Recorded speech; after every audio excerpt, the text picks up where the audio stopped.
오늘 굉장히 저희가 익숙한 말씀입니다. 엘리야와 엘리사가 등장합니다. 네. 그래서 엘리야가 먼저고 그 다음에 엘리사가 이제 그의 제자였죠. 오늘 성경에 보니까 하나님께서 이제 드디어 엘리야를 하늘로 올리고자 하실 때, 그래갖고 이 엘리야와 엘리사가 함께 길갈에서 나가더니라고 표현하고 있습니다. 이 길갈이라는 동네는 굴러가다라는 뜻을 갖고 있습니다. 첫 번째로는요. 그래서 이스라엘 백성이 이 가나안 땅에 입성해서 첫 번째 머물던 곳이 길갈입니다. 그래서 애굽에서 종되었던 그 수치가 굴러가다, 이런 의미도 갖고 있습니다. 이들이 이 길갈에서 했던 일들은 할례를 행했던 일입니다. 지금 눈앞에 여리고성이 보이고 있는데 그 앞에서 지금 할례를 행함으로 이 전쟁이 나에게 속한 것이 아니고 하나님께 속한 전쟁입니다 선포하면서 머물렀던 땅이 길갈입니다. 요단강을 건너자마자 첫 번째 머물렀던 땅 길갈 등장하고 있고요. 하나님께서 이 엘리야와 엘리사를 어디로 이끄시냐면 베델로 이끄시고 있습니다. 2절에 나와 있는데요. 여호와께서 나를 베델로 보내시느니라 라고 표현하고 있어요.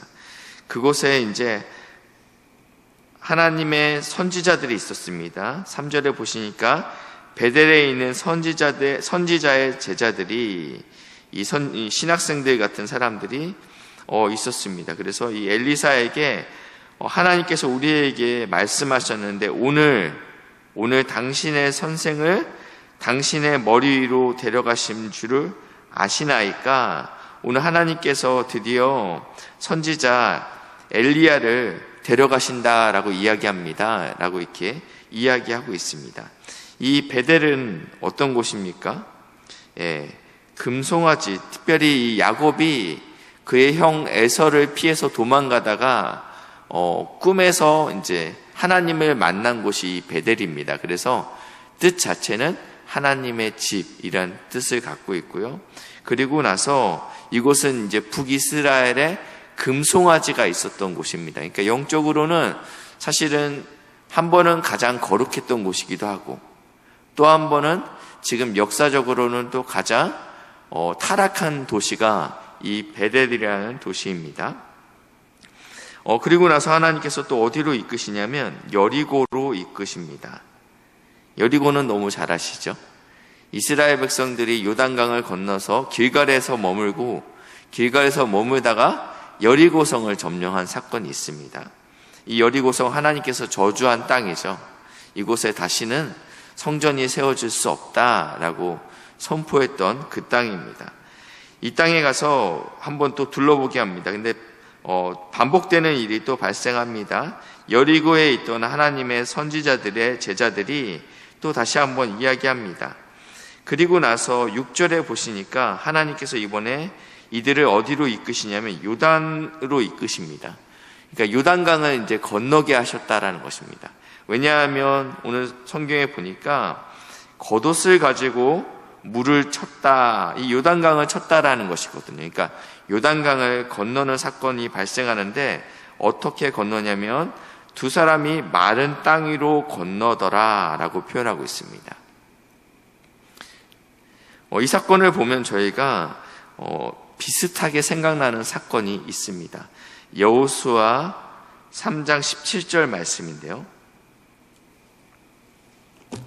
여호수아 3장 17절 제가 한번 읽겠습니다. 여호와의 언약궤를 맨 제사장들은 요단 가운데 마른 땅에 굳게 섰고 그 모든 백성이 요단 건너가기를 마칠 때까지 모든 이스라엘은 그 마른 땅으로 건너갔더라. 이스라엘 백성이 하나님의 약속의 땅 가나안 땅을 들어갈 때 이런 식으로 건너갔다라고 표현하고 있습니다. 그리고 4장에 보시니까 여호수아 4장 장 제목에 뭐라고 쓰여 있냐면 길갈에 세운 12돌이 나옵니다. 제가 요단강을 건너자마자 머문 곳이 길갈이라고 말씀드렸죠. 그리고 길갈에서 머물고 나서 또 점령한 성이 여리고성이라고 말씀드렸어요. 여리고성이라고 말씀드렸는데 여호수아 12장 9절 말씀에 한번 보실까요? 여호수아 12장 9절에 이스라엘 백성이 이 가나안 땅에서 점령한 땅들에 대해서 소개할 때 이렇게 표현하고 있어요. 하나는 여리고 왕이요, 하나는 베델 곁에 아이 왕이요 라고 표현하고 있어요. 창세기에도 나와 있는데 베델과 아이는 사실은 거의 하나로 보는 것이 맞는 것 같습니다. 창세기 12장에서도 베델과 아이라고 표현하고 있어요. 그러니까 바로 옆에 있습니다. 이렇게 이스라엘은 그렇게 산지가 높지가 않습니다. 우리가 생각하듯이 높은 산들이 없어요.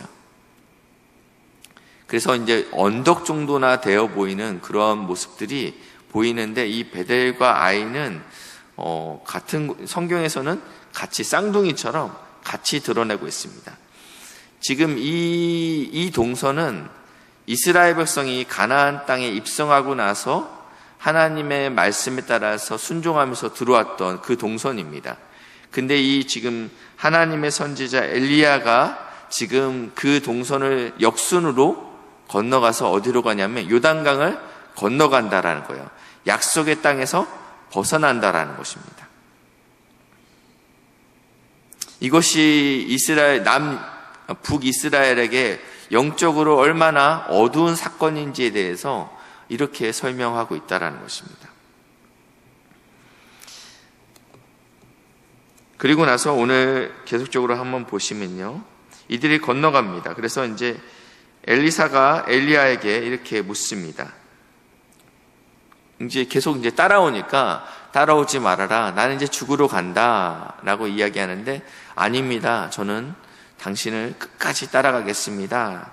그의 제자가 따라가니까 너가 무엇을 구하느냐 이렇게 묻죠. 그러니까 이렇게 얘기합니다. 당신의 성령이 하시는 역사가 갑절이나 내게 있게 하소서. 10절 내가 어려운 일을 구하는도다 라고 이야기합니다. 지금 이 하나님의 선지자가 북이스라엘을 떠나는 장면들, 영적으로 굉장히 아합 시대 때, 그리고 북이스라엘은 갈수록 어두워지고 있습니다. 영적으로는 굉장히 깊은 흑암의 시대에 들어가고 있어요. 이 선지자가 지금 하나님의 있던 이 북이스라엘에서 점차적으로 떠나는 모습을 그리면서요. 그러고 있는데 이 그의 제자였던 엘리사네요. 네. 엘리사가 하나님의 성령의 갑절의 영감을 달라는 거예요. 지금 점점점 어두워지고 있는 이 가운데 무엇이 필요합니까? 어떠한 능력이 필요합니까? 성도에게 있어서 가장 중요한 능력은 성령의 은혜다라고 이야기하고 있다는 것입니다. 누가복음 11장 13절에 한번 보시면요. 누가복음 11장 13절인데요. 너희가 악할지라도 좋은 것을 자식에게 줄 줄 알거든 하물며 하늘에 계신 아버지께 구하는 자에게 성령을 주시지 않겠느냐 하시니라. 아멘. 온갖 좋은 것들 중에 가장 좋은 것은 성령이다라고 하나님께서 말씀하고 있습니다. 누구보다도 하나님께서 우리에게 성령을 주시길 원하신다라고 말씀하고 있습니다. 그렇기 때문에 우리가 이 시간 구해야 될 것이 있다면 성령의 능력이죠. 우리가 사실은 돈도 필요하고요. 우리가 살아야 될 집도 필요하고 어떤 사람에게는 자동차도 필요할 수 있고 그렇지만 그 모든 것을 다 뛰어넘어서 우리에게는 성령이 필요하다라고 하나님께서 말씀하고 있다는 것입니다. 하나님 아버지께서 우리의 필요를 누구보다도 더 잘 알고 계시기 때문입니다.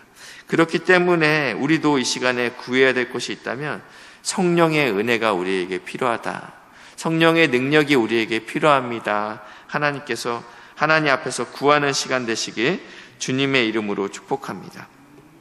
10절에 보니까 내가 어려운 일을 구하는구나. 이 이야기는 하나님께서 이미 마음을 북이스라엘 가운데서 접으신 사건이에요. 길갈에서 베델로 그리고 여리고로 그리고 요단강을 건너는 사건을 통해서 하나님의 큰 선지자가 지금 이 약속의 땅에서 떠나는 모습을 통해서 더 이상 북이스라엘의 소망이 없다라고 외칠 때 그의 제자가 지금 성령의 은혜를 구하고 있다라는 거예요. 다시 한번 하나님의 은혜를 이 땅 가운데 부어달라고 간구하고 있다라는 것입니다. 그렇기 때문에 이 일이 어려운 일이다. 그렇지만 하나님께서 그 간구를 들으시죠. 그래서 북이스라엘의 영적인 부분들을 연장시키는 사건이 오늘의 사건입니다. 우리 이 시간에 오늘도 우리가 기도할 때 하나님, 이 나라와 이 민족이 촛대가 옮겨진 것 같습니다. 더 이상 부흥의 시대가 끝난 것 같습니다. 라고 모든 사람들이 동일하게 외치고 있어요. 한국교회가 사그라지고 있습니다. 지금 3040 젊은 세대들이 더 이상 교회에 나오지 않고 있습니다. 이게 지금 한국교회, 우리 교회의 문제가 아니라 우리 조국교회 전체의 문제라는 것입니다. 이러고 있을 때 오늘 이 시간 우리가 간구해야 될 것이 있다면 갑절에 성령의 은혜를 부어달라고, 그리고 하나님께서 불길같이 이 나라의 목회자들을 불쌍히 여기셔서 성령의 능력으로 다시 한번 하나님을 두려워하게 하시고 또 맡은 사역들을 잘 감당할 수 있도록 한국교회 목회자들을 위해서 기도하시는 복된 은혜가 있기에 주님의 이름으로 축복합니다. 기도하시겠습니다. 사랑해 주님, 감사합니다.